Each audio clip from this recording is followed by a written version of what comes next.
मध्य प्रदेश के चुनाव की सारी रणनीति की कमान खुद संभालने वाले केंद्रीय गृह मंत्री अमित शाह का चेहरा प्रदेश में निकलने वाली जन आशीर्वाद यात्राओं के पोस्टर्स पर नहीं दिखाई दे रहा है। जन आशीर्वाद यात्राओं के लिए पार्टी ने 2-3 तरह के पोस्टर जारी किए। इनमें प्रधानमंत्री नरेंद्र मोदी समेत सभी प्रमुख नेताओं की तस्वीर लगाई गई है, लेकिन अमित शाह की तस्वीर गायब है। जाहिर है इन पोस्टर्स को लेकर सवाल भी उठेंगे। इससे पहले 2013 और 2018 में भी पार्टी इस तरह की यात्रा निकाल चुकी है, लेकिन 2023 की यात्रा पिछली दोनों ही यात्राओं से बिल्कुल अलग है, क्योंकि ये केवल एक नहीं बल्कि 5 अलग अलग शहरों से निकाले जाने वाली यात्रा है। प्रदेश में ये पहली बार हुआ है कि इन यात्राओं का मुख्य चेहरा सीएम शिवराज सिंह चौहान नहीं है।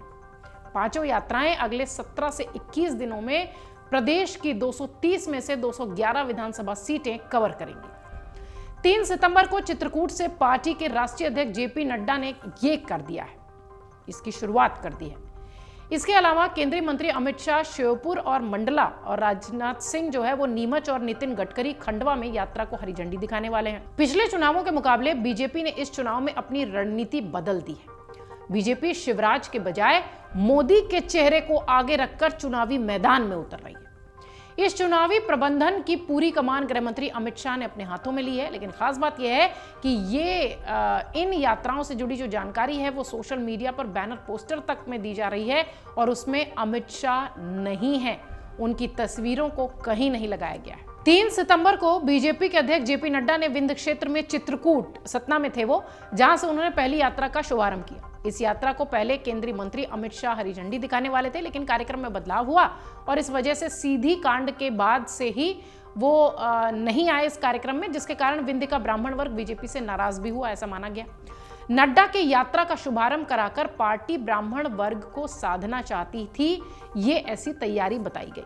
आप सब जानते हैं जेपी नड्डा हिमाचली ब्राह्मण है। विंध्य में ब्राह्मणों का अच्छा दबदबा है।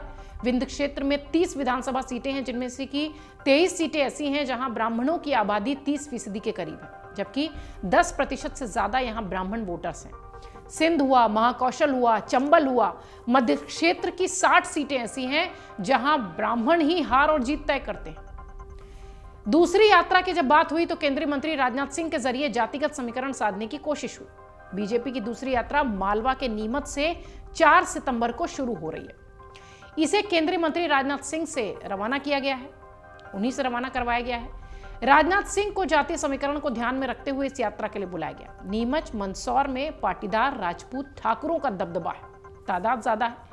2 विधानसभा सीटों पर नीमच और मंदसौर में बीजेपी विधायकों में दिलीप सिंह परिहार और यशपाल सिंह सिसोदिया का कब्जा है। इसी क्षेत्र में करनी सेना का भी प्रभाव है।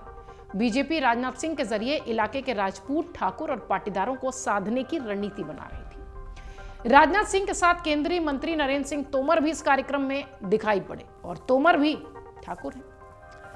तीसरी और चौथी यात्रा के बारे में भी आपको बता दें, जो कि 5 सितंबर को श्योपुर और मंडला में दिखाई पड़ी, जिसमें कि भोपाल के लिए ये यात्रा रवाना हुई और इसके लिए केंद्रीय गृह मंत्री अमित शाह इसे रवाना करते दिखे। दोपहर 12 बजे श्योपुर में और दोपहर 3 बजे मंडला में इस यात्रा को उन्होंने हरी झंडी दिखाई। ये दोनों ही आदिवासी बहुल जिले हैं। बीजेपी के आदिवासी वोट बैंक बहुत महत्वपूर्ण है। पिछली बार पार्टी के हाथ ये वोट बैंक छिटक गया था, तब भी पार्टी सत्ता से बाहर हो गई थी।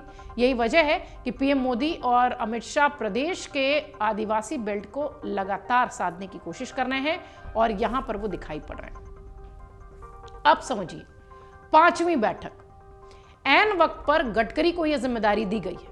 6 सितंबर से खंडवा, इंदौर संभाग जो है, वहां से बैठक शुरू हो रही है और इस यात्रा को केंद्रीय सड़क परिवहन राजमार्ग जो मंत्री हैं नितिन गडकरी, वो हरी झंडी दिखाने वाले हैं।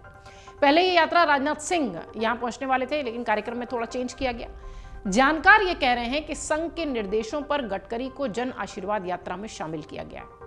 खंडवा में बीजेपी का अच्छा खासा प्रभाव है, जबकि खरगोन में कांग्रेस की स्थिति मजबूत है।